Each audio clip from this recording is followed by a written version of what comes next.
को दंडवत प्रणाम करते हुए उनके प्रवचन सुनना चाहते हैं समाज, तो मैं उनको आवेदन करता हूँ।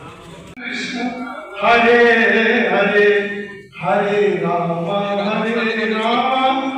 राम हरे हरे। जय श्री राम। कुछ संविधान के अंदर पॉइंट है तो आपको बताना चाहता हूँ। सबसे पहले तो आए सभी भाई बंधु माताएं बहनें बुजुर्ग लोग, उनके चरणों में मेरा दंडवत प्रणाम स्वीकार करें। मेरे से कुछ शब्दों का उच्चारण अगर गलत हो रहा हो, मैं आपसे पहले ही क्षमा प्रार्थी हूँ। क्षमा मिलती है भगवान कृष्ण और राधा रानी के द्वारा ही दी जाती है, जिससे हम सही ढंग से समाज को आगे, उनको जो भी है समाज के भला के लिए हम लोग काम कर सके। डिसीजन गवर्नमेंट ने करवाया तो हमको इस संविधान का पालन करना बहुत जरूरी है। हम लोग नहीं पालन कर रहे हैं, अंधेरे में चल रहे हैं, और इसीलिए समाज 2100 रुपये जो देगा, रसीद बनाएगा, वही अधिकारी वोट देने का अधिकार होगा। उसके लिए हम लोगों ने व्यवस्था की है। सबसे पहले मैंने आपको बताया था कि आज का युग जो है कंप्यूटर सिस्टम हो गया, पूरा मोबाइल सिस्टम हो गया, बैठे बैठे हर चीज रिपोर्ट आप मोबाइल पे ले सकते हो।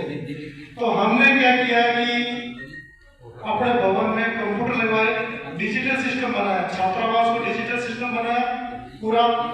और पुराने जितने भी आजीवन सदस्य है, 5 रुपए दिया, उसका 2 रुपया था, 1 रुपया था, जो भी था, उनका नाम रजिस्टर में लिखा हुआ, वो हमने कंप्यूटर में चला दिया। अभी हम उनको क्या करेंगे, सभी भाई लोगों को लेटर देके या फोन करके उनकी फोटो मंगाना है और उनको एक आई कार्ड हम लोग बना के देंगे, जो आजीवन सदस्य और नए बनेंगे उनको, ताकि वो वोट डाल करके इस समाज के अंदर जो अच्छा कार्य करना चाहता है उसको सही ढंग से आदेश करके बिठाया जाए, जो अपनी ईमानदारी से काम करे, समाज के लिए उत्थान कर सके। ऐसा हम लोगों ने आगे का प्रोग्राम बनाया है। दूसरा है मेन कि साधारण संयुक्त परिवार जो 1100 रुपए दे रहे हैं उनको 200 या 200 रुपए कट किया,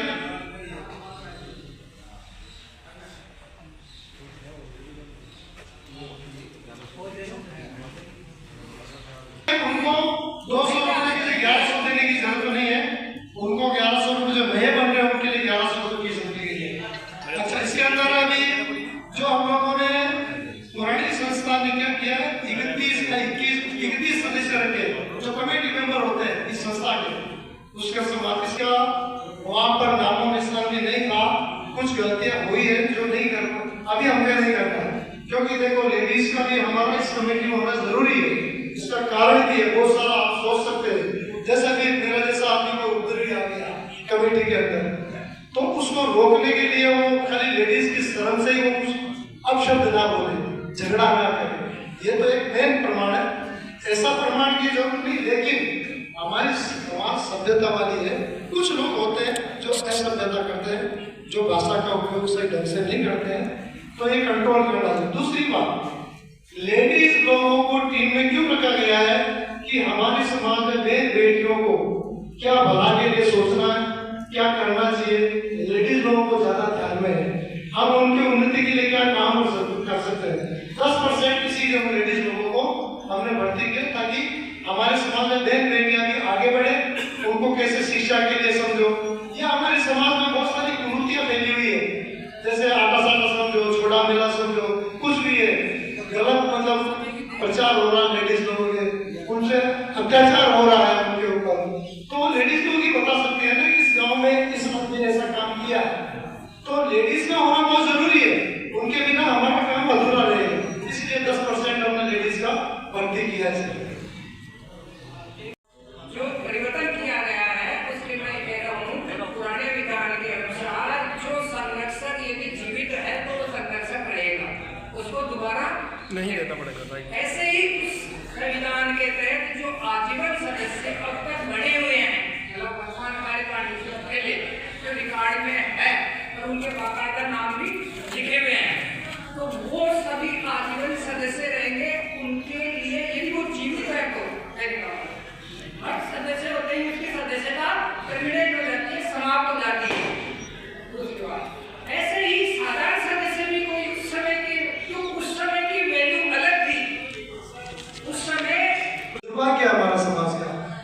हमारे समाज ही आपस में एक दूसरे से लड़ रहे हैं। तो ये अखिल भारतीय प्रजापति जो पुष्कर की है, ये हमारी नींव है, ये हमारे बुजुर्गों के सीरिया में मेन नींव ये है। इसके अंतर्गत हम लोग बहुत सारे पॉइंट लेके आया हूँ। अगर समाज इजाजत देगी तो हम लोग यहाँ आयोजन करेंगे। हमारे पास जगह है। जो समाज में कुरीतियाँ फैली हुई है उसके प्रति हम लोग सभी लोग बैठ करके निर्णय लेंगे क्या क्या करना हम लोगों को। अगर कोई समाज के अंदर कोई व्यक्ति समाज के खिलाफ किसी भी तरह का लोगों को भ्रमित करने का या उनको समाज को चैलेंज करता है या अखिल भारतीय समाज को चैलेंज करता है कि मैं ऐसा कर दूंगा वैसा कर दूंगा, ऐसा चल रहा है व्हाट्सएप में, मैं आपको प्रूफ भी बताऊंगा, उसके खिलाफ कानूनी कार्रवाई की जाएगी। ये संविधान में लिखा हुआ है। ये संविधान में क्लियर दिया, मैं पढ़ के दे देता हूँ। समिति का पंचों में होता है, फिर भी वो नहीं मानता है, घर वालों को जाके समझा सकते हैं, घर वालों काम वालों को समझा, इसको समझाओ, नहीं मानता है, आगे रास्ता है न्यायालय का। फिर उसके खिलाफ पुलिस केस करना पड़ता है, न्यायालय में कोर्ट में चैलेंज देना पड़ता है। उसके लिए बाकायदा अपनी अखिल भारतीय समिति लड़ेगी। जो भी अध्यक्ष पद पे होगा उसकी जवाबदारी होगी। ये है इसका मेन मुद्दा। कुछ हमारे साथ में भी ऐसी घटना दुर्घटना हुई, दुर्भाग्यपूर्ण है, नहीं बताना चाहता हूँ मैं ऐसी बात, लेकिन अभी क्या करूँ, मुंह पे आ गया तो बताना पड़ रहा है। हमारे प्रकाश चंद प्रजापति के नाम है गुजरात का, वो अपने आप को कथावाचक बोलता है कि मैं कथावाचक हूँ, और अपने सिराजे माता के यहाँ कथा करके गया हूँ। सन 1.5 साल पहले की बात है, 2 साल पहले की बात है। वो आदमी इस संस्था को अखिल भारतीय को चैलेंज किया है। उसका कारण बताता हूँ। वो कोई पिक्चर बनाना पड़ रहा है, सिराजे माता की पिक्चर बना रहा है, उसके अंदर उसको रुपयों की जरूरत है। तो रुपयों की जरूरत है, भाई तुम तेरे बलबूते में पिक्चर बना, समाज के बना रहे, समाज से तो डोनेशन ले सकता है, लेकिन दादागिरी करके नहीं ले सकता है, नहीं आया। तो उस आदमी ने इस समाज को चैलेंज किया है कि ये जो भवन बन रहा है इसके अंदर इस भवन पर मैं इसके लाऊंगा, उसको गिरवा दूंगा। पहला चैलेंज। दूसरा चैलेंज दिया उसने कि आप लोगों ने इनकम टैक्स रिटर्न फाइल नहीं भरी। उसके लिए मैं income tax return file officer को बाकायदा इसकी पहले जानकारी से पहले एक बार वो अगर अपने यहाँ पर आ जाता है, किसी को बोलता हूँ मैं आना चाहता हूँ, आपका देख रेख करना चाहता हूँ, इनका सजेशन देना तो कहीं गया, लेकिन समाज को चैलेंज करना कि मैं समाज को ऐसा करता हूँ। ऐसे लोगों को खिलाफ क्या ये समाज हुकूमत करा सकती है या नहीं करा सकती? ऐसे लोगों को क्या इलाज करना चाहिए? क्या है कि ये लोग असामाजिक तत्व है जी, इनके बराबर कार्यकारिणी में बदमाशी हो रही है, हम एक्शन लेंगे। वो आदमी शक्ति सेना गंगाराम जयपुर वाला चला रहा, उसका कोई कर्मठ करता है, उसने हमारे को चैलेंज किया, तो पधारना भाई पुष्कर में, ये जवाब समाज देगी तेरे को, मैं तो क्या दूंगा, तू वहां पधार जाना। प्रकाश को भी लेकर मालूम होगा तो उस मंदिर में उस आदमी को बुलाया गुजरात वाले को, ठीक है, बोला मैं कथा करूंगा। कथा था तो कुछ किया नहीं, क्योंकि उस दिन तूफान आ गया। उनको ब्लैकमेल किया, उनको ब्लैकमेल इसलिए किया कि मैं आया हूँ, मेरे को पैसा दो। तो 5 लाख का डिमांड किया उस आदमी ने, दिया नहीं, बोला मेरे को पिक्चर बनाना है। फिर उसको 11,000 देकर रवाना कर दिया। 2 महीने तक प्रोफेसर वालों को इतना परेशान किया, वो लेटर भेजा, वो लेटर निकालो बाकायदा और तुम्हारे ऊपर केस करूंगा। बेचारे डर गए वो प्रोफेसर प्रकाश जी, सीधा आदमी बोला यार ये कौन आ गया, किसके चक्कर पड़ गए।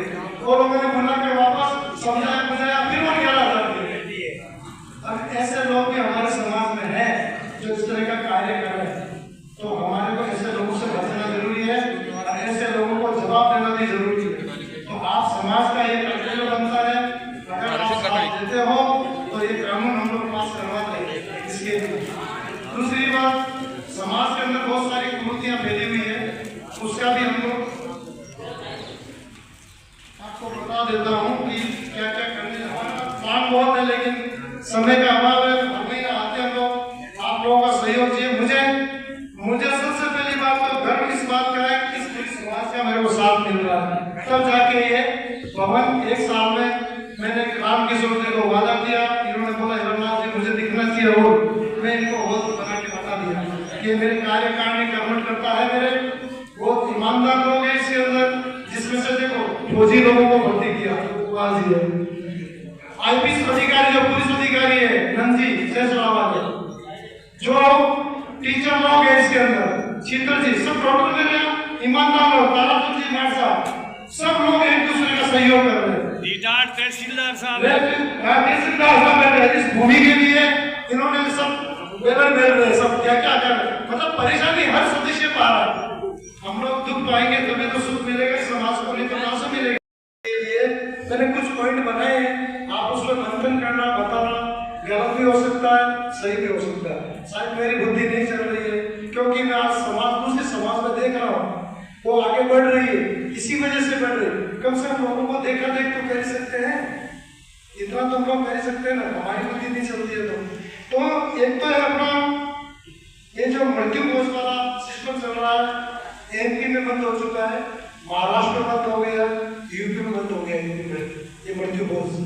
हमारे यहाँ पर मृत्यु कोष में मतलब चिट्ठियाँ भेजो, पूरा बुलाओ समाज में, कोई गरीब आदमी ले जाओ, ठीक है, खामा घोड़ा पड़ रही है, अपन कर्जों कर फिर समाज में दुआवे कि हेल्प करो। दूसरी बात फिर हम कर्जा में डुबो दें, तो इसीलिए मृत्यु कोष बंद होना चाहिए। एक मैंने ऐसा पॉइंट बनाया है, उसके अंदर केवल उसके सगा संबंधी आवे, समाज को बुलाने की जरूरत नहीं है।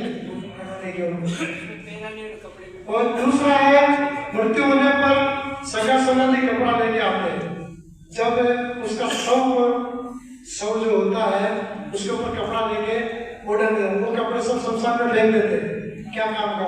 इससे अच्छा एक नारियल लेके जाओ तो उसके दाग में काम लगे, सही बात है। ये एक मेरा एक पॉइंट है। अभी इसमें लोग माने नहीं, मृत्यु के बाद के दिन गंगोस पर जो कपड़ा लेन देन जो अपने कड़ोबा का करते हैं, लेन देन काका का ले जाओ, बाबा का ले जाओ, फूफा का ले जाओ, नन्ना का ले जाओ, ये कपड़ा लेन देन बंद होना चाहिए सर। केवल जवाई को बेटी को तेरा कपड़ा दे दे भाई, जयराम जी, बहुत बढ़िया बात। ये सिस्टम बंद होना चाहिए, इसके ऊपर हमको मंथन करना बहुत जरूरी है। इसके अंदर ये जो 3-4 बिल्डिंग बन रही है, उसमें बच्चों को पढ़ने के लिए जो पढ़ लेते हैं, तो जो रोजगार करने के लिए जो कुछ सीखते हैं, डिप्लोमा जिसको बोलते हैं, डिप्लोमा करने जो जैसे अजमेर में खुले ऐसे डिप्लोमा सेंटर बनाना।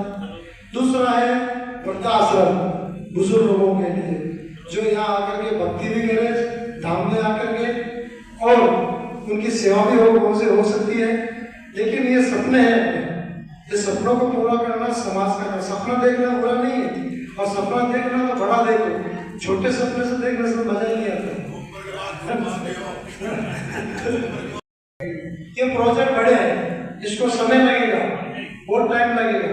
पहले तो इस जमीन को हमको कॉमर्शियल बनाना पड़ेगा, उसके लिए विद्या चाहिए, कॉमर्शियल बनाएंगे तो ये सब चीजें हो सकती है।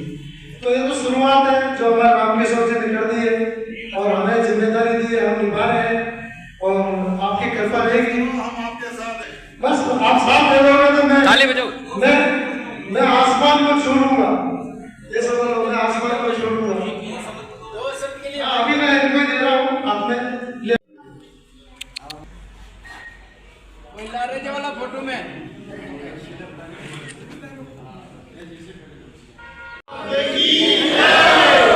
राजा दक्ष प्रजापति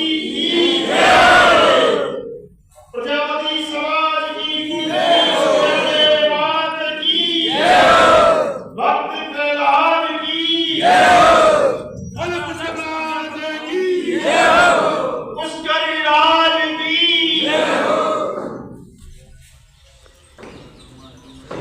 सभी समाज बंधुओं, भाइयों बहनों, बुजुर्गों, आपके चरणों में दंडवत प्रणाम।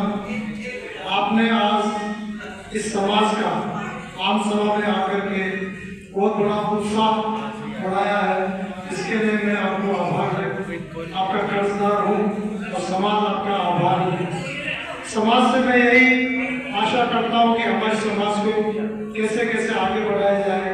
हमारे जो ने बताया था कि कैसे क्या करना है, आगे की रणनीति हम लोग तय करेंगे, उसके लिए मीटिंग बुलाई जाएगी। और समाज को शिक्षा मेन है, शिक्षा में कैसे आगे बढ़ाना है, आप उनके हम लोग व्हाट्सएप पे डाल सकते हो, हमको इंफॉर्मेशन कर सकते हो कि हमें आगे क्या क्या रणनीति बनानी है समाज के भले के लिए। और समाज की कुरीतियां जो फैली हुई है उसको समाप्त करने के लिए हमको एकजुट होना पड़ेगा, एकजुट होकर के निर्णय लेना पड़ेगा, तो ही हम लोग आगे बढ़ सकते हैं। अगर एक किधर जाएगा, एक गुट एक किधर जाएगा, हम कभी भी इसको समाज को आगे नहीं बढ़ा सकते। समाज को बढ़ाने एकता की जरूरत है। जब तक सभी समाज के अलग अलग सेंटर बने हुए इस छत्र छाया के नीचे में आवे और हम एक होकर के इस समाज को राजनीति में भागीदारी भी लो, इसमें शिक्षा के अंदर भागीदारी लेना है।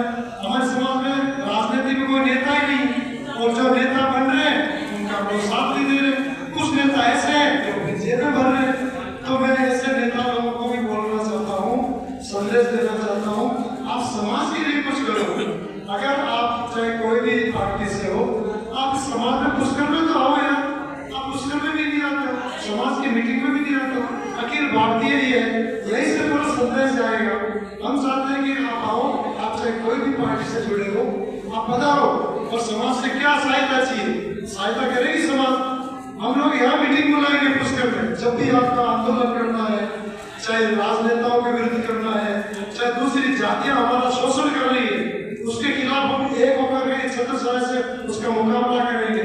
आज अन्य जातियां आगे क्यों बढ़ रही है, उनमें एकता है। गुर्जर समाज, रावत समाज, चाहे चौधरी समाज, जाट समाज, वो इसीलिए आगे बढ़ रहे हैं, उनमें एकता है। हमारे में एकता ही नहीं। उनके नेता लोग क्यों बन रहे हैं, इसीलिए बन रहे हैं, उनमें एकता है। इसीलिए हमको एकता बताना जरूरी है।